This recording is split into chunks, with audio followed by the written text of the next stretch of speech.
Nossa, você vai ficar com a bunda cheia de formiga lavar pé. Ali, ó, aquele montinho onde vocês caíram. Ai. Ô, gente, eu acho que já deu o que tinha que dar. Vocês já não estão aguentando mais nada. A mão começou a pelar, não dá mais. Ô, Emerson Oliveira Vargas, dá um depoimento aqui para nós. Eles até que tentaram, entendeu? Mas nós somos melhores, entendeu? No próximo jogo nós vamos tentar fazer melhor. Mas o próximo jogo agora vai ser na semana que vem. Olha lá, alguém mijou nas costas dele, Helder. Que isso, filho? Foi bem pra caralho. Com esse depoimento, o que você tem a dizer desse futebol aí e tal? Nada a comentar. Breno, seu depoimento aí. A barba? Que ainda faz. O time foi bom e avançou, mas infelizmente nós não tivemos a sorte. Agora é esperar segunda-feira que vem para conseguir os 3 pontos e quem não sabe chegar à liderança. Tá ok, obrigado. Qual que é esse depoimento pra nós aí, Ramon? Eu não dava pra me jogar com ele, não. Os caras, eu quebrei.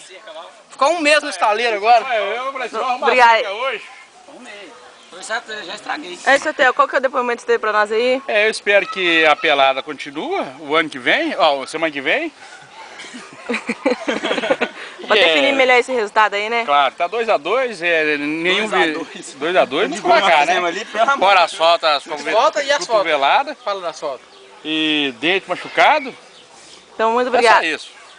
Platina. Senhora Edmar, o que você tem a dizer esse Nós depoimento? estamos muito felizes, você não vai poder passar esse DVD perto da casa do Ramon, porque nós não pedimos a mulher dele pra ele vir hoje. Tá gravado, hein? Tá Entendeu? gravando, Aí hein? você Tá quebra o vendo? galho e não delete, não, como é que fala?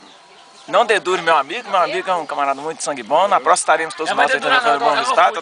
E pega, filma ali. Aquele é o pé do assassino que tirou do jogo, contundiu o melhor jogador em campo. Agora vamos falar aqui sobre... A desculpa de peidorreira, barriga inchada. Ele queria arrumar uma desculpa para parar de jogar porque não conseguia ganhar o melhor time que existe aqui no campeonato. Desde a semana passada a gente já está ganhando nesse campeonato, entendeu?